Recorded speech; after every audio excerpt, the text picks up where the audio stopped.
Good morning, everyone. It's February 7th, 11 a.m., 2023. Anthony Tharp uh, making another quick, or hopefully it will be a quick video regarding the corruption that's going on in the courts and in Jamaica. And one of the ongoing events in real time, it's happening in real time, that's helping to undermine the country and the island of Jamaica and the integrity of our system of government and our ability to not regulate but handle the affairs of our country because we have, as I've been repeatedly saying, we have ignored corruption and in fact we have adapted it and accepted it as part of our everyday existence in Jamaica, and that's a misnomer that should be gotten rid of immediately. We're better than that. We know that crime and corruption is what leads to failed states and failed governments and revolution and chaos. And when there's chaos in any kind of country or any country across the globe, then the vast majority are going to suffer some loss or damage or hurt. And this is the 21st century going into the 22nd century. Somehow I thought we were better than this. Apparently, the same lingering activity of criminals and fraudsters is still with us from time immemorial. So it's been going on, and unless we make a concerted effort to stop it, it's not going to. And again, in Jamaica, we've tended to accept it as part of our everyday existence, and that's bad. That's why everything is coming to bump right now. So whether it's SSL and Mr. Bolt's money, whether it's the other people that's been ripped off, whether it's people at NCP, whether it's in government departments, here there are several departments of government that's now coming under review or in the light of exposing criminal activity that's going on there. And again, it's been going on for too long, and that's why we're having the problems now. But one of the things I definitely need to do is to, as I said, for the last 12 years since our dilemma started from 2010, I have used the opportunity to catalog and log everything that's happening or happened to us because I couldn't believe the outrageous nature of how brazen, corruption was in the court to the point where, they treat you like they're doing you a favor. And when you discover their bad habits, they come in there and their colleagues come in there with attitudes and trying to intimidate the victims, and not realizing that they are the culprits that's committing the crime, breaking the rules of the court, ignoring rules and the laws of the country and the constitution because for some reason they feel they're above the law. And so I'm going to be naming names and organizations that we not only catalog, are conscious of what's going on, but has refused to take any actions going forward and fixing it. So some of the people, first thing I want to do is define. In 2013, the government of Jamaica passed a law called the Law Reform Fraudulent Transaction Act of 2013. And that act simply, a simplified definition and categorizing fraud for what it is. And the general rule behind that law is that any kind of action on anybody that is designed to fool somebody into acting on whatever they did, whether it's stated, written, suggested, implied, then and it causes that other person that they're trying to influence to make a decision in their favor as a result of what they're saying, then that's fraud. And that's the basis that they've been using to deport a lot of scammers out of Jamaica. So it's not only the law that was passed in 2013. In fact, it's been utilized to export or deport scammers or criminals from Jamaica who stole from people, you know, deceptively. Pretty much that's what it amounts to. So whenever you have somebody in any business deceiving their clients or their customers by whatever means at their disposal, that's fraud under the Fraudulent Transaction Act, the Law Reform Fraudulent Transaction Act of 2013. It's a criminal act, and therefore, when you go into court and a judge knows that, for example, the appeals court made a ruling that a case should be dismissed, and that judge ignores that ruling and adapts activity or applications from the aggressing party in the fraud and rule in favor of that party, then that judge is also participating in fraud, not only because he was fooled or she was fooled by this fraudulent party, but because they knowingly took action that was against the ruling of the appeals court to appease the person committing fraud that the appeals court ruled against. And so you're victimizing the persons that were already victimized. And therefore they participated in fraud consciously because they knew what they were doing. No judges in the Supreme Court that is not supposed to know the rules of the court, and a judge is not of the Supreme Court cannot, under any circumstances, overrule a judgment or order from the appeals court or the Privy Council. That's just constitutional law.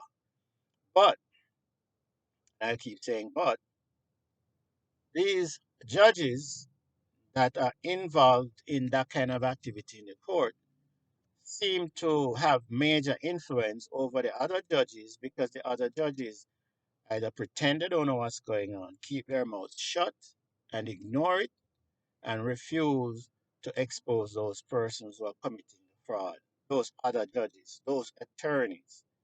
So for that reason, they are complicit and therefore a part of the whole breakdown of the system. And I'm going to keep saying it until those judges step up and start doing the right thing. You can't protect somebody in the courts that's committing crime and fraud and scamming people of their rights and then thinking that you are without fault. Your silence is consent and it means you're participating. It is never too late to do the right thing. So again, I'm reaching out to not only the judges of the Supreme Court, the officers of the Supreme Court, the administrators of the Supreme Court. I'm asking everybody from the janitor all the way to the senior management positions or staff in the court, administration, administrators of the court. So just stop ignoring the criminal activity that's going on in the Supreme Court and report it because you are contributing to the demise of your own country. And I'll remind you, look around the world. There is Syria with major catastrophe now. But it's not only natural catastrophes that we have to worry about. It's the political catastrophes that result in major pain, where you have refugees having to run from their country, flee from their country. Where you have countries like Nigeria, where Boko Haram or whatever they're called can just walk in freely and kidnap people and think girls or take them away for weeks, months, rape them, do all kind of things and figure it's okay because there's a breakdown of the system and laws. And it's not only that, it's in northern Africa, it's in Asia, it's in Southeast Asia, it's in South America. We have these breakdowns of the system because we tend to ignore it and think, well, we should just close our eyes to it. It's gonna come back to hurt you if it hurts the entire nation. And believe you me, what happened to me and my partners put a hurting on Jamaica that I'm not sure if you ever be able to recover. Because how can you recover damage on persons 20 lasting 20 years? People starting their business, spending their money, investing in the country with the goal of bettering the nation. And you have a handful of people who criminally defraud those people of their rights, their property, and their money, or attempt to do it. In fact, they got away with it and are getting away with it because nobody wants to do anything. And that's why I'm going to be naming names so it's on the records. Because as I've said to you before, one of my purposes or main goal is to lay down the information, the facts, the activities that occurred, that's fraudulent, that we have witnessed, experienced, and have evidence and file reports in the courts and with law enforcement, and yet nothing is done. So that if nothing happens now while I am still around, then when it comes to a certain time in history, there will come a time in our history or the future when this will be valuable information in helping to clean up our system of governments, our courts, the corruption that's across the board that has spilled over into private industry, and therefore they're taking advantage of everybody. So, as I say, I'll be naming organizations firstly who I personally file reports, criminal reports, or claims reporting the activity against the actions of judges and lawyers that took place in the Supreme Court. The Jamaica Constabulary Force, the JCF, that was one of the first agencies I made a report to because being naive, I guess, I thought that was where you go to report crime and that you would be taken care of, you'd be protected. Far from the truth. To date, nothing has been done. In fact, one um one one senior person at Area One literally told me that there was nothing they could do there, and so we should go over to the fraud squad. I told them we did that already, and when I went to the fraud squad in Montego Bay, I spoke to Mrs. Ricketts, DSP Ricketts, and when I spoke to DSP Ricketts, she's saying to do it in Kingston, and I needed to be there to file reports which were done years ago, and so we should do it in Kingston. I told her we did it in Kingston, so it's again sending the fool or who they perceive to be fools, sending them a little further, and we're going around in circles while these criminals are active and nothing is being done. In fact, I said to one officer when they tried to sell my property or we have to develop, we have permits to develop that property. Um, and they actually went there when they thought I was either sick or dying, fenced the property, surveyed the property, and tried to eject people that were authorized to be on the property.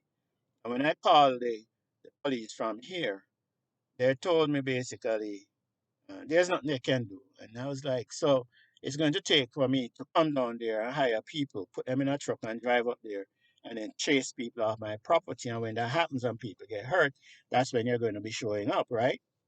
They said, no, that's not what she's saying. I'm like, then what are you saying? Because if I'm filing these reports time and time again and coming to the law enforcement that should protect me and my interests and my property as defined under the Constitution, and you do nothing, then what do you expect is going to happen? Society in general.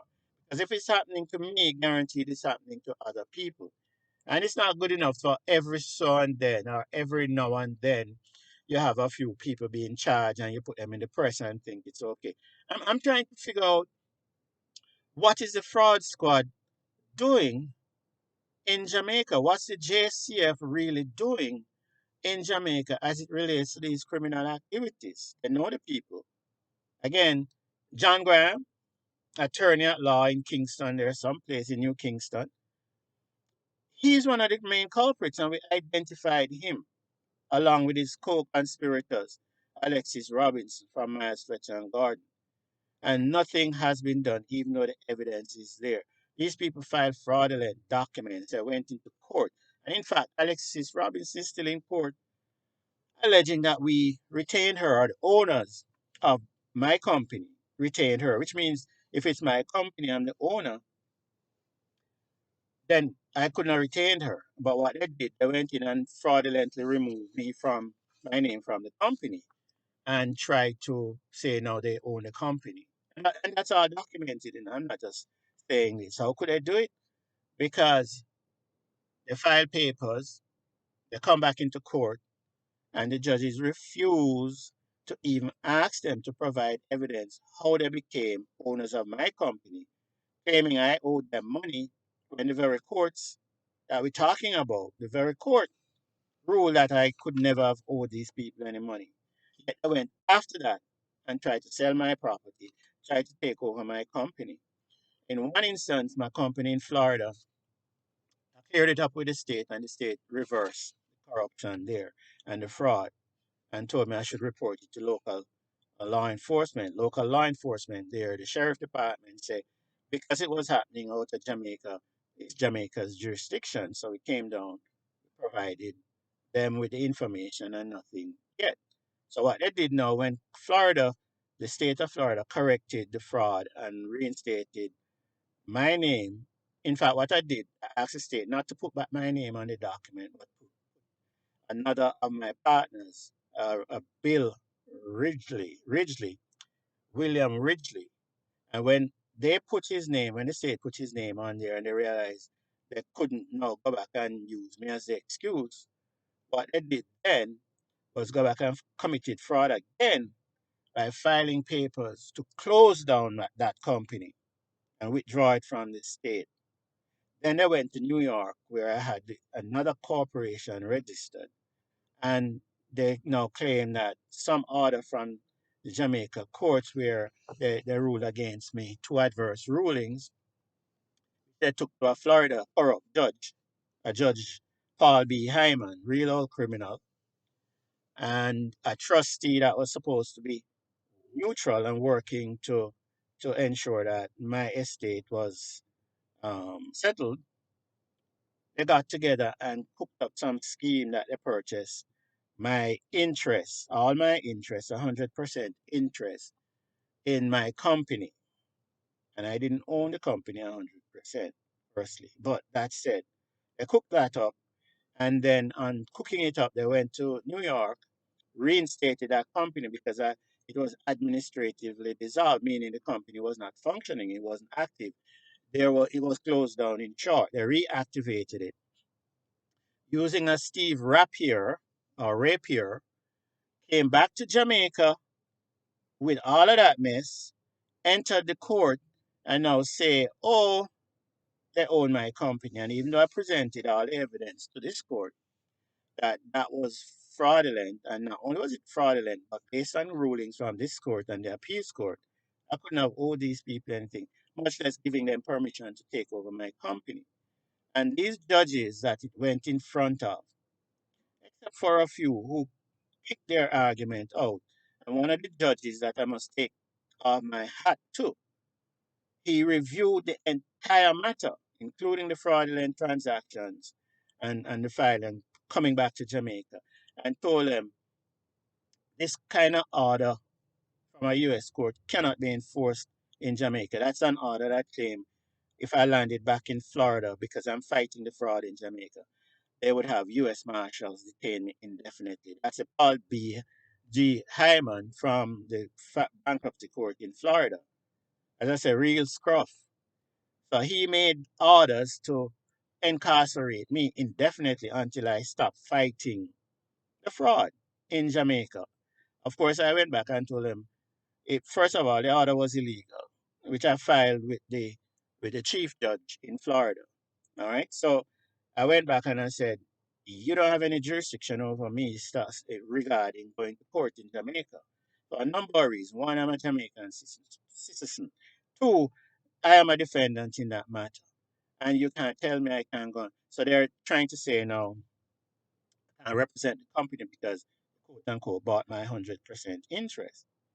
Of course, I didn't have to worry about that because I already established in the Jamaica courts that all my interests were already sold and transferred to other people way before they claimed they bought the thing.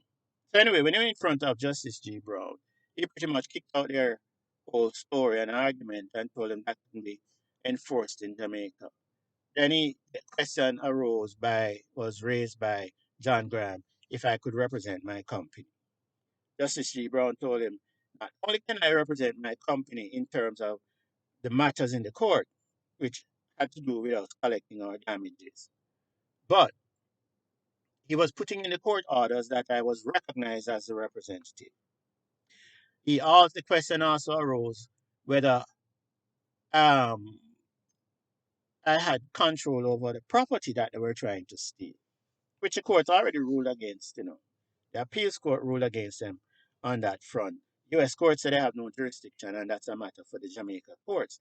And the Jamaica courts had long ruled that they had no interest, all right, in the properties that they've been trying to steal. And the judge told them that even if I didn't have paperwork on the property, because I was in control of the property for more than from 2005, and this was 2018 now, when the judge heard the matter, I couldn't be dispossessed of the property. In spite of all of that, they went in front of Justice Anderson, where Alexis Robinson appeared, and Justice Anderson ignored the ruling of the court and allowed Alexis Robinson to stay in there talking about she represented my company, even though I'm telling the judge she doesn't. Plus, there's a ruling from the court. He ignored it.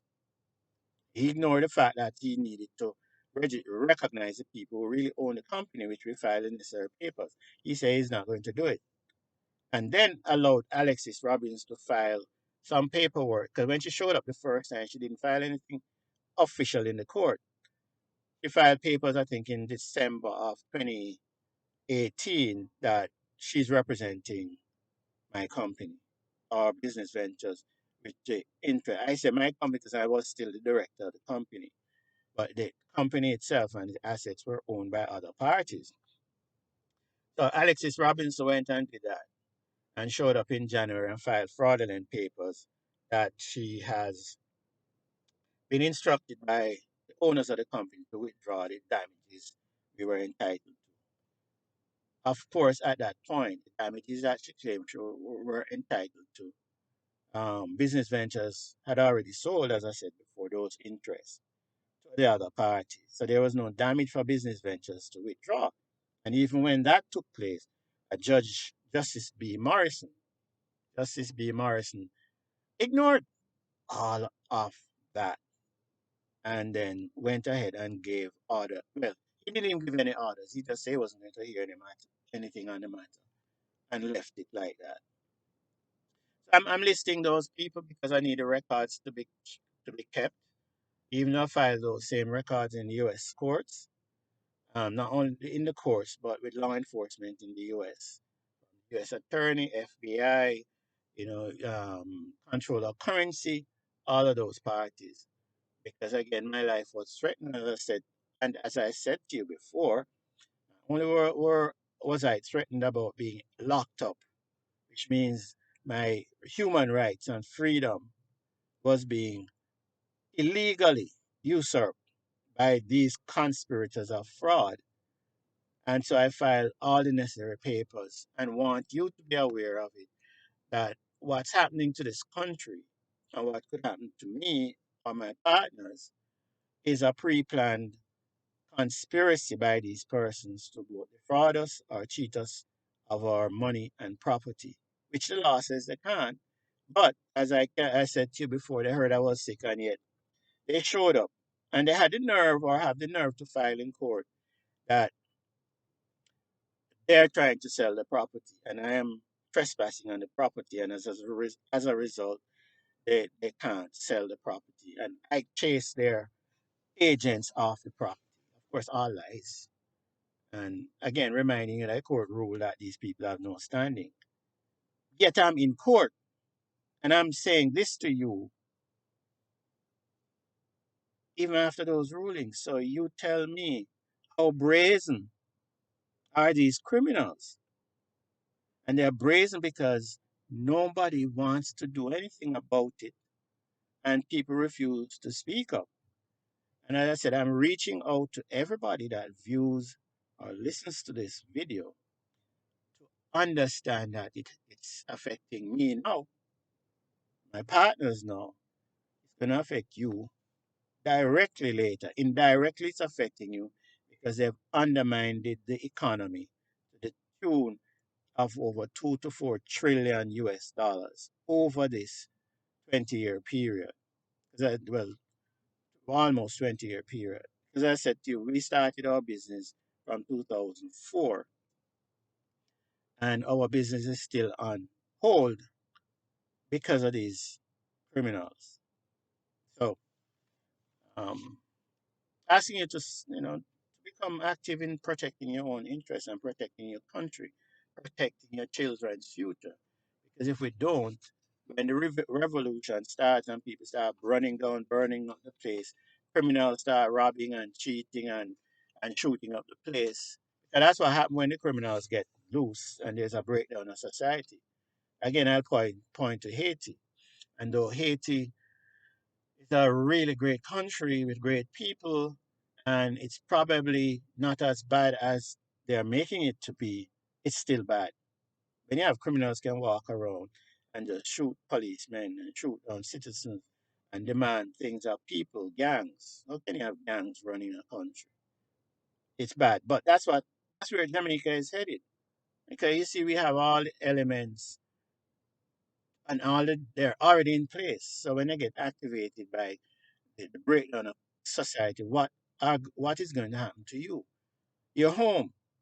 You can't come out of your house. You can't go on the street. People ride down on bikes and shoot you. And even if you did something wrong, you have the right to be, to due process. So nobody should have the right to just ride down and shoot you or destroy your life or kill people. It's illegal and it's wrong. So that's also a breakdown of society. And I pointed out in my one previous video about these guns. Where are these guns coming and why? Who's arming the nation and for what purpose? It's not just about criminals getting guns. The guns come in, and these people who have the guns killing people can't afford to buy a candy, can't afford to buy a pair of shoes, but they're buying guns worth in Jamaican dollars, hundreds of thousands of dollars. Who's financing them and for what purpose? Somebody's building an army to do what? All right, so look at the world and look at what's happening and then realize you can't sit there and keep your mouth shut. So I've already defined what fraud is, the Fraudulent Transaction Act, which these corrupt people are using. And I should put a caveat here and stick a pin. I made a statement the other day that when you have this kind of breakdown in society, crime and corruption, typically it's because of the greed of the rich and the powerful. And can look across the board. Every nation you have revolt or revolution in, there is a participation of the rich and the powerful. Though many of those rich and powerful themselves got to the point of being rich and powerful through crime. The clarification here is not to say that all people who are rich and influential and earn their money honestly are doing anything wrong. No, we should encourage everybody in the country to empower themselves financially so that they can have the best life possible. So this is not a cross the board, broad paintbrushing of people with money. It's identifying and categorizing and classifying those persons who are committing crimes and with criminal intent to hurt the nation that cause the breakdown of society. And some of them attain the status of being wealthy, influential, and powerful. Those are the criminals we're talking about. Not talking about people who work hard, you know, build their businesses, made money honestly, because we have most of the people in any economy are like that. So those people, we want to encourage you to emulate, to look at what they did and find your little niche and build your wealth and power and become rich, powerful, and influential. So this is not some assassination or attempt to destroy people who are rich and powerful and have the influence that's helping to build our nation. It's encouraging you to do the same, but do it honestly. That's what this is about. So just wanted to clarify because sometimes when people are upset and they make statements, people misinterpret those statements to mean that we're declaring everybody that work hard, work smart, build their wealth, build their nice homes, design their nice the highest quality of life for them and their children, go to private schools that they're doing something wrong. They're not. Okay? It's the criminals who have been disguising themselves. I think the wolves in sheep's clothing, and not only the wolves in sheep's clothing, because most of us know them, but the ones we have given influence and power over us, and then thinking it's them that in they're the ones that are deserving of us giving them the respect that people who work hard and are wealthy and do the right thing should get. No.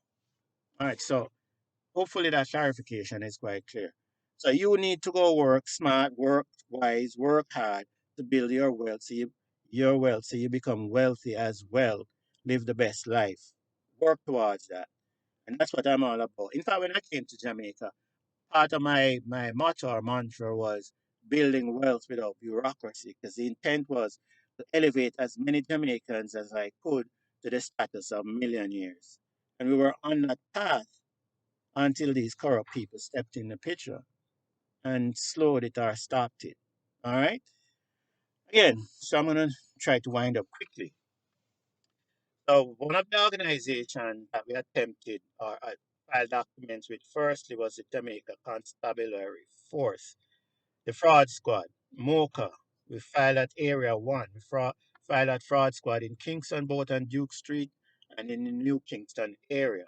We filed with the Minister of Justice. I took a giant dossier of documents to the Minister of Justice and handed it to them. In fact, I have the document with their stamp on my copy. The Integrity Commission went there, sat with their officers or agents there, gave them all the information. Every time I inquire about them, nothing is being done. NIA, I think that's Mr. Trevor Monroe, filed with that agency multiple times. In fact, recently, as recent as 2 weeks ago or a week ago, the Jamaica Council of Churches contacted them, and what they told me, oh well, since I have the information, why don't I get it published? And I told them, well, I've been trying to do that, but I need the church to speak up. I haven't heard from them since, and I've sent information to them after.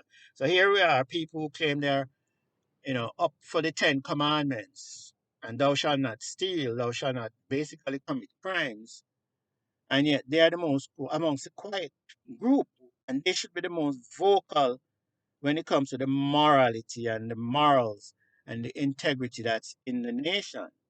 When the church, which is our moral conscience of the nation, and other religious groups sit there and allow this to happen and stay quiet, why? You're not functioning. So if you know benefit to the nation, then pack it in as well. Pretty sure God will find the right people to put in place. But so far, the leadership of the churches across the island, because if you're members of the Jamaica Council of Churches or whatever you call yourselves now, you should be embarrassed of the fact that you're sitting there and seeing all this corruption going on and you're keeping your mouth shut. Shame on you. All right. So the church, Jamaican ambassador Audrey Marks, we filed documents with her, we filed reports, we put the statement on her email when they were having these town hall meetings or they still have them online. We put information there, we reach out and say, this is what's happening, we need input. So the Jamaica ambassador to the United States, Audrey Marks, you're without standing when it comes to denying that you don't know what's going on. Prime Minister Andrew Holness, I've said it several times in videos. We reached out to his office. We even said, let's start a petition just to make people conscious of what's going on. They said they couldn't, because I wanted the auditing of the corruption in the courts. So we said, put out a petition and see what how Jamaicans feel. File with the Prime Minister's office. And of course, the Prime Minister's office allows people to set up petitions to deal with these things. See what the conscience of the nation is saying, what people are saying. Do you support petition that says audit and clean out the courts. They turned it down. I mean, they couldn't do it or they're not going to do it. Yet about a week after they're sending me a petition, I must sign on to the petition because some loud bike running up and down in Jamaica making noise and they want to find out what the nation wants. You see, the silliness that this government is doing when it comes to the nation's business. You allow people to import bikes that's noisy, and instead of them, you say, all right, go fix your bike and quiet it down, put on additional mufflers, because that's all it's going to take to quiet those bikes. It's a muffler system. And instead of quiet doing something like that, you're going to start a petition to do that, distract the nation, while I file documents with Audrey Marks, file documents with the Commissioner of Police, file documents with your office, file documents, yes, with the Governor General. And instead of dealing with that critical issue, the nation's justice system, that's what I want to deal with. All like while people are distracted and they're thieving out their accounts and their money. And that's what happened to Mr. Bolt. Because had you been dealing with corruption, I'm talking to the Prime Minister now who has sent document. Had you been dealing with corruption across the board and not ducking, then possibly these people at SSL would not have been defrauded because we would have caught the bastards. And not only that, they'd be discouraged from thieving people's stuff or defrauding them of it, which is what you're allowing the persons in the court who are trying to defraud us to do right now by not acting. So, the Prime Minister, we filed a note. Well, the first time it happened, we filed a notice to the Minister of Justice then, which was Mark Bowley. So he's well aware of it. All right. Recently, because he's no longer in the government, well, officially not the government of the day, but the leader of the opposition, which is still a part of the government. I filed, information and notices to his people, and I know he got the message directly to say, guess what? Use this to help straighten out the Jamaica's business because if this government of the day is not doing the right thing in terms of corruption and crime, because this is obviously a major crime that's happening to us, then you have permission to use this information in any way you can to expose the crime. I called back the agent that I spoke to and gave the documents we delivered. He said he delivered it. I even said, you know, form your own investigative team and investigate what I'm saying to know that it's truthful. And it's now running 2, 3 weeks and I haven't heard anything. So, Mr. Mark Bowling, I, you know, I might be wrong. People have been wrong. I think you're a good person. But unless you step up and fix this country's business, then you need to understand that if the business of being the leader of the opposition is too much for you, then you need to let us know now. Because that's what the leader of the opposition does. Exposes the crime. It doesn't matter what kind of relationship you have with the other side. It could be cordial. And I have no problems with the opposition being cordial with the other ministers. That's how we should be. I had friends that we had major discussions on in terms of politics, economics, everyday events. And at the end of the day, we were going to the beach together, going parties together, having fun because it wasn't about hating each other.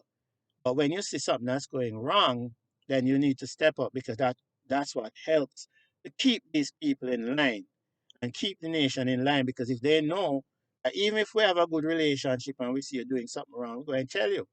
Ask any of my friends if they were doing something wrong and I thought it was wrong, we tell them, listen, this not right, and keep it away from me.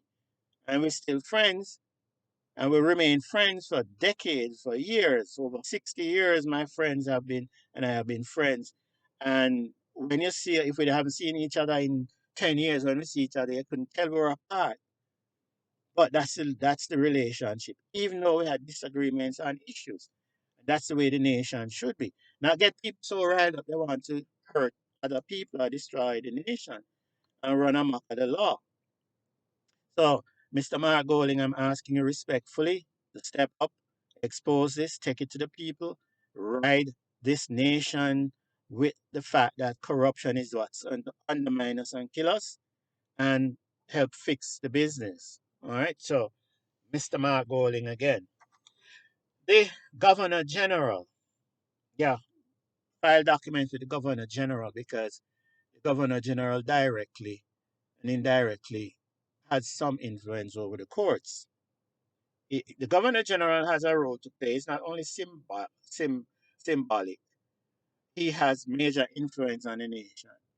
And when the Governor General refuses to address these criminal issues, which has been identified, then being silent doesn't mean being honorable. So I'm asking you, I have a lot of respect for you as well. Um, Asking you to step up and speak up, speak out. This is your country, regardless of the fact you're representing the King of England or the UK. You have a responsibility to the people. You are the go between. You have a responsibility, and you signed off on these persons that were recommended to be judges. So you need to play a role there, and it would help to clear up that whole mess about this what you were calling the medal you were wearing with some white guy or white angel stepping on a black man's neck. I mean, the whole imagery was upsetting from not only a psychological perspective, but from a political perspective, because we know what that represents. And we're not talking racism here. This has nothing to do with the white race or people who consider them white. We're not talking racism. But the whole symbolism of having a white angel with his foot on a black man's neck is saying that Europeans have control, have so much control over us that they can do anything they want to do with us, and it's acceptable. And we know it's not. And don't give the impression by hearing those kinds of things that our people have sat down through the generations and years, ages, and accepted that. No, we've been fighting tooth and nail against stuff like that, and we're still doing it. So this would help clear up those kind of misunderstandings because you put it on merely because it probably was given, but the fact is you should have been conscious enough. You're an educated person. You should be aware of our history, who you are. God damn it, look in the mirror. And you have a medal that has a white angel's neck, foot, sorry, and a black man's neck. You should have known better. So it doesn't matter if it was worn by other people. Right now, we were more conscious of this, and the world was more rebellious, especially with the Black Lives Matter movement that sprung across the world. And it didn't matter whether you're white, black, or in between, or pink, green, whatever. Every member across the planet and across different racial groups were a part of that movement.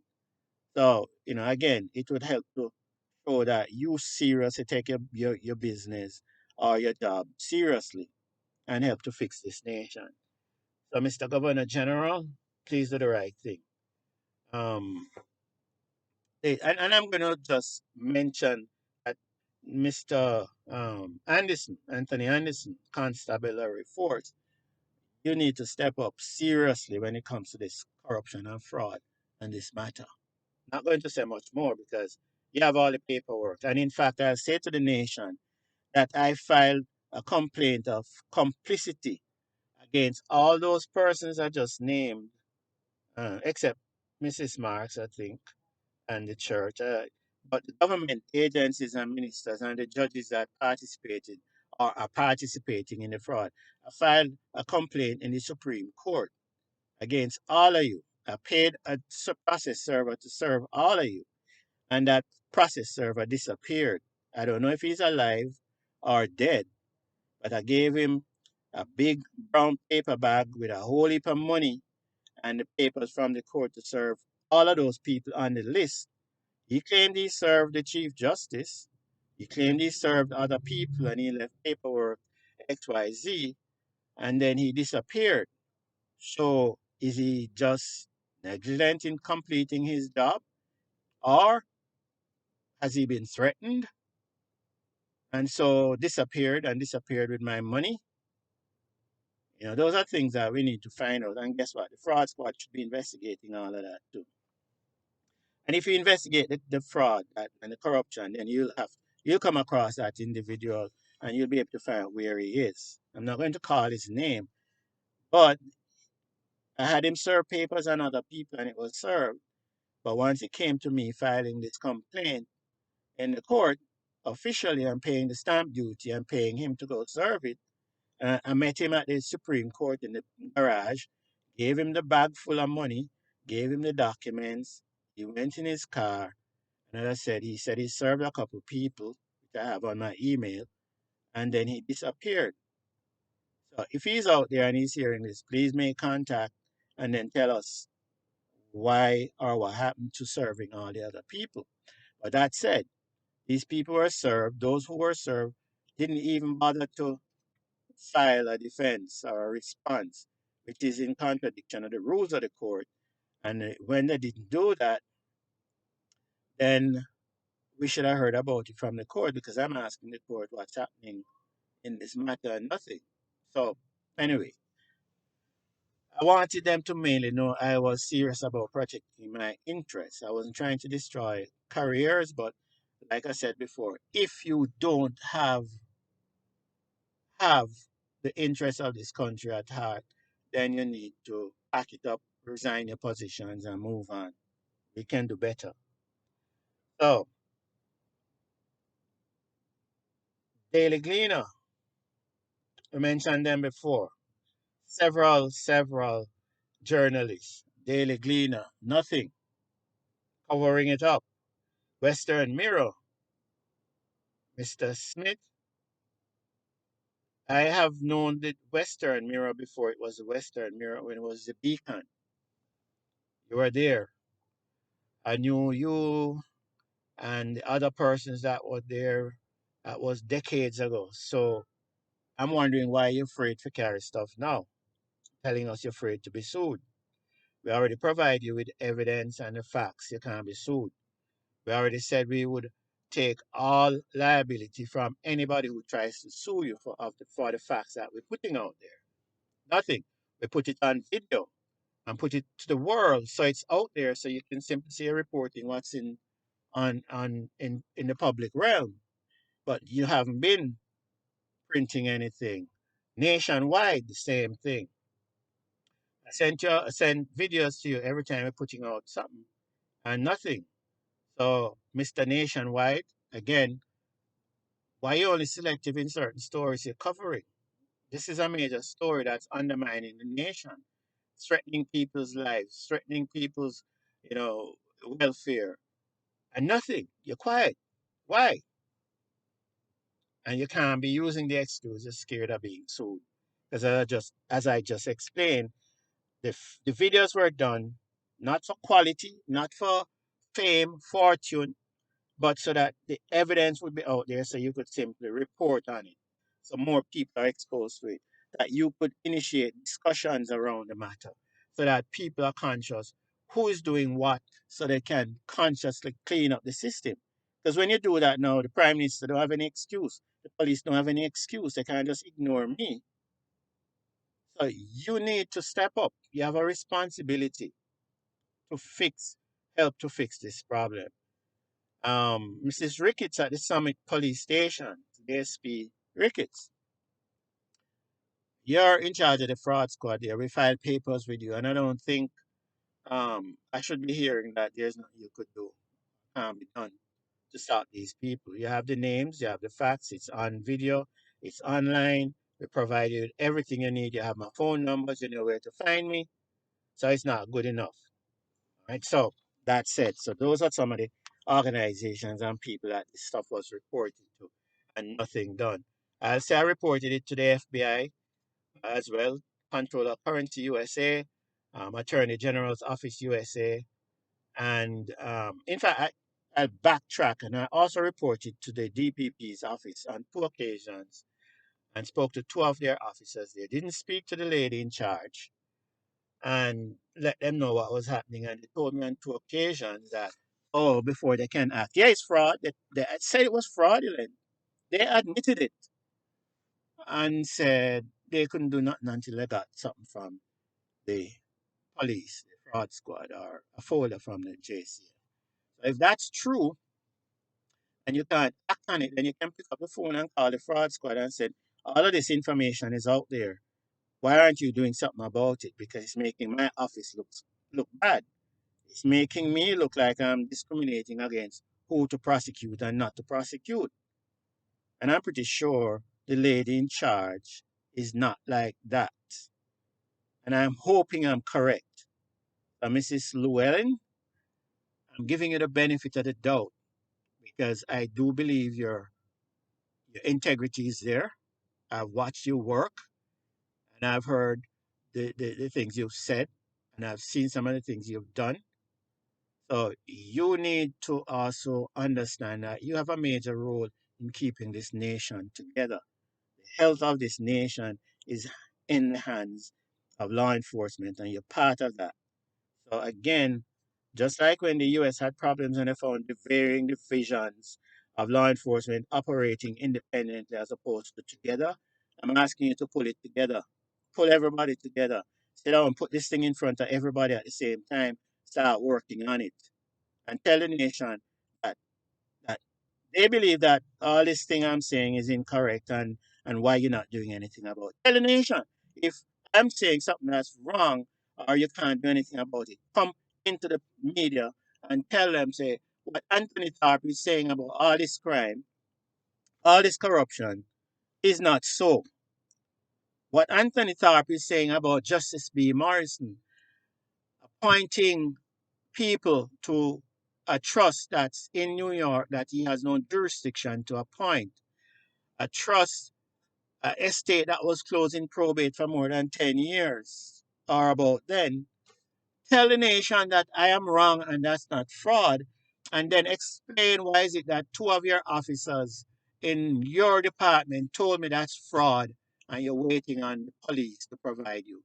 Tell the Jamaican people that Anthony Tharp is the one that's out there spilling or spewing misinformation. Tear apart everything I'm saying. Tear apart the fact that these people filed papers in the US court that I owe them $600,000 when the Jamaica courts ruled that I could never have owed these people any money in the first place. And they came back to Jamaica and came into the court. Tell Jamaican people that that deception and filing fraudulent documents along that route is not fraud. It's the accepted way of doing business in the court. That conforms to the court rule. It conforms to the laws. Tell the people why is it that my matters in the Supreme Court are not being set and deliberated, not being set, and papers are being hidden.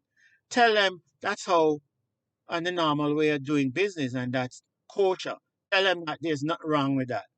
Tell them I am just spewing misinformation because the people need to know whether I am being truthful, I am mistaken, I am mentally messed up, and think I'm deserving of justice when I'm not. I'm not. That my partners have been sitting for decades and they don't deserve to get their money and their property, and that is being held up by Justice B. Morrison and Justice Anderson and those other justices, Mr. Vaughan Smith. I think it's Vaughan Smith. Yeah, that was the judge that walked into court, and after the people have had my property and business tied up for from 2016 to 2021, walk into court and talk about I couldn't have suffered any damages. And you say that's honesty, right? Tell me I am the one that's dishonest. A judge going walk into court after somebody shut down your business from 2016, the business was shut down to 2021 when they removed the injunction and tell coming about he's making orders that my I suffered no damage. Tell the world that something is wrong with me because I need to know. Because if you can come out, Mrs. Llewellyn, or Anthony Anderson, the Chief Justice, the Governor General, Audrey Marks, all of you other people, all the judges that this matter went in front of, If you can come out and tell the world that I am not being truthful or honest, and I'm the one that's being fraudulent, let the world know. Because I'm anxious to find out. Because if you can come out and say all of that, guess what? Anthony Tharp will tell his partners, listen, I will resign my position of representing them, and you guys go deal with it. So it's troubling. I wanted to do a really short video, and this thing is going on. So let me wind up quickly. Judges who deliberately acted in contempt of the ruling of the appeals court. Justice V. Harris, who gave an injunction against us after the appeals court said these people had no standing to have even filed a claim. Justice Mangatal maintained the injunction that Justice V. Harris gave after the appeals court said this matter should be dismissed because these people have no standing, no claim against us, and in fact, their matter must be dismissed, should be thrown out. That's what the appeals court ruled. Justice Evan Brown did the same thing, continued an injunction, claiming he didn't have this in front of him with an attitude as well, and that he was not going to remove the injunction and maintain the injunction. Justice B. Morrison, yeah, we talked about him a lot.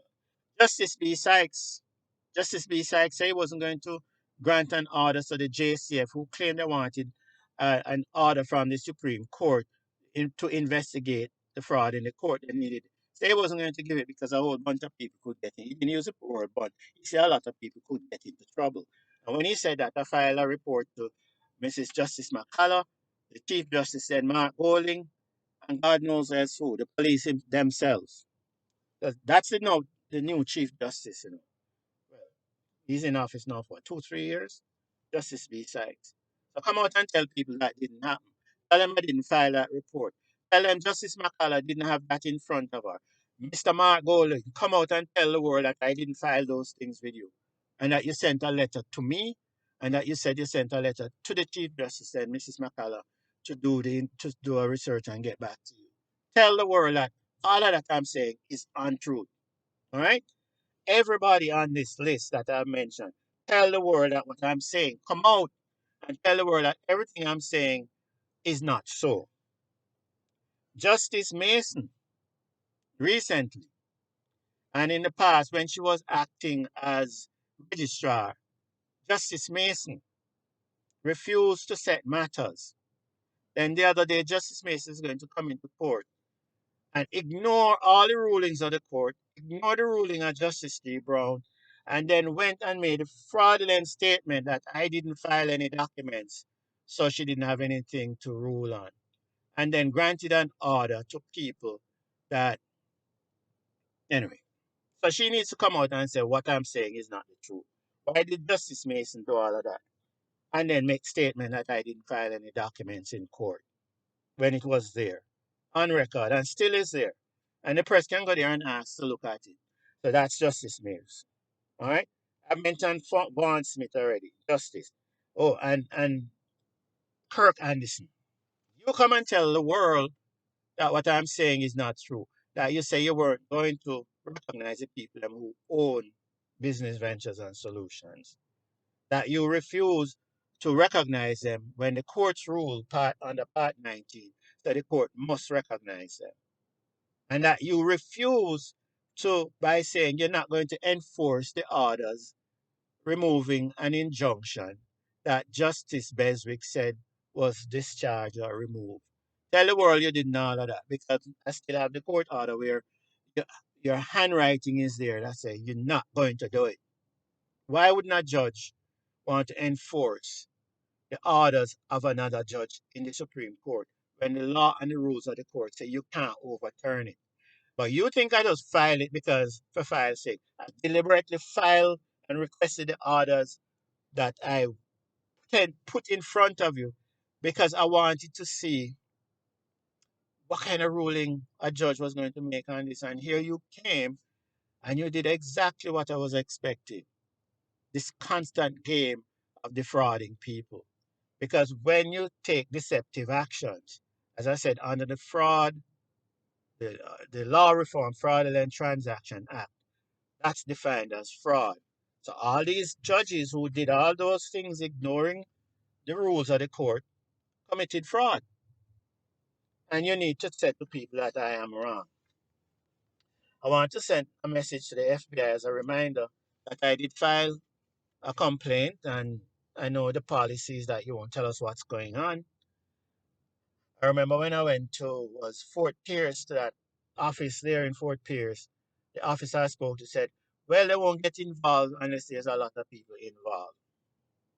I told him, well, I had over between 60 and plus partners then, or persons with interest that had money that was being defrauded by these people. I don't know if that number is big enough, but I did file a report there. I filed a report then, and you're saying, now telling me, let's watch and see what happens in the court. That's the last word I got from the FBI. The scammers are in the scamming is in excess of 18 billion US dollars. In excess. We estimate damages and scamming, which is damages of property. So we estimate our property, the minimal value by an accounting person or firm is $18 billion, minimal without interest. We have determined when we did a full scale assessment of the damages, we're looking at up to $4 trillion. Now, the fraudsters are also involved in scamming a US New York based trust, which is a trust that Justice B. Morrison appointed people to represent or become administrators of an estate that was already settled some decades before, years before. So Justice B. Morrison indirectly and directly gave orders for these people to become administrators for a trust so they could defraud us. And while doing that, they simultaneously are involved in defrauding the Alexander Burnham Trust. Now, we made contact with some of the beneficiaries of the trust, which we don't have to. Didn't have to. I pointed out what was happening there. And unfortunately for them, they listened to their attorneys and kept their mouths shut and said they didn't want to hear from us directly because we wanted to find out what was going on. When we found out that there was an active move on the part of these people to defraud us. All right, so here again to the FBI. So a US based trust is being defrauded. Now, this is $1 million trust, multi-million dollar trust, or so we were told. There are court documents that the lawyers in Florida put that it's a multi-million dollar trust. And those lawyers and the lawyers here are collecting money from the trust, quote unquote, to pay for their activity against us, which is again fraud. Our partners that are being defrauded have American citizens, several of them. We have American veterans who are being defrauded. Origin of the investment funds, money that we invested in this country, in Jamaica, in all this project and business, originated in the US. So I think that should give you enough jurisdiction to also step in. The New York Alexander Burnham Trust, a multi-million dollar trust, is the trust being scammed in New York. And I mentioned B. Morrison already. Trustee for that trust is part of the defrauding of the trust. The trustee for that trust or declared trustee for that trust is Capital One. So Capital One is the lead party in defrauding this trust. And there's also documentation that shows Capital One is no stranger to defrauding trust. There is, and we filed it in the papers, and we filed it in the Jamaica court, showing that the U.S. caught them defrauding several of their clients who had filed had trust and well, not trust, but they filed in bankruptcy matters. They try to defraud persons and they had to pay back those parties. Department of State of New York Division of Corporation was defrauded when they took my name off my paperwork, reactivated that paperwork, said now they own my company. In the Division of Corporation of Florida, they did the same thing, which means they defrauded not only me through the Division of Corporation in both those states, but they also, in so doing, defrauded the division of corporation in both the state of Florida and New York. I deliberately left the corporation in New York as they removed me because I wanted it to be there as evidence so that when you made your move or anybody wanted to investigate the matter, they could have it there and not to say, oh, the business was closed down and therefore the statute of limitations, which is one of the things they're going to try to rely on, it has expired, so they can't prosecute them. Well, it's still ongoing. Company is still active. They're still in court in Jamaica. So the statute of limitation would not apply here. All right. So they're committing fraud using that. Judge Paul G. Hyman, or B. Hyman, I think it's G. Hyman, was the judge who threatened me and my freedom, knowing that these people filed fraudulent claims in the bankruptcy court, stating that I owed Alexander Burnham Trust 600,000 US dollars. Now, filing a claim in a bankruptcy proceeding is fraud. It's a crime. I think it's 5 years in prison and X amount of fines. Now, not only did Paul G. Hyman know it took place, the trustee from my estate, Michael Bask, allowed it after we provided evidence not only that we didn't know it, but documentation from the Jamaica courts that no 600,000 was ever owed to these people. And that I could never have owed these people any money because I was in no business with them whatsoever. So, again, I'm cutting it now because I don't, this is going a bit. But we need you to, all these people, and again, to all the people that I'm sending this to, please, you know, like the video, not for me to make money, but so it could be circulated and go online and become viral and expose that this is the thing that causes Jamaica to be in the position it's in now because of the widespread corruption. And there's not only internal corruption that's affecting this country, it's the external. It's the guys in the US who are sending guns and getting it in Jamaica because of corruption. The guys in New York who are sending in illicit stuff and then allowing these guns to come in and people release these guns or rent the guns to go kill people and murder people. So we need to do something about all of that, right? So everybody, thank you. I wanted to do this to preserve the evidence. So again, because with what's happening, you don't know what might happen, and I want people to have this documented. And so it's going to be in all of you. And download it, save the video and send it to your friends. In fact, I'm asking you, contact your church. Ask them what is the church doing. Contact your political leadership. Ask them what it is that they're doing about this thing. Ask Mr. Golding, what is he doing? Ask the JCF, Mr. Anthony Henderson, what are you doing? Ask Audrey Marks, who is always having all kind of stuff online, to say, what are you doing? Why are you so quiet? Ask Mr. Man at Nationwide and the people at Nationwide, why are you refusing to recover this matter? Ask the Gleaner. Ask the Mirror. Ask all of them because every one of them who refuse to do the right thing are hurting you, your family, and your future. And they shouldn't be allowed to. Thank you. Have a good one. And a really, really great life. Thank you. Bye.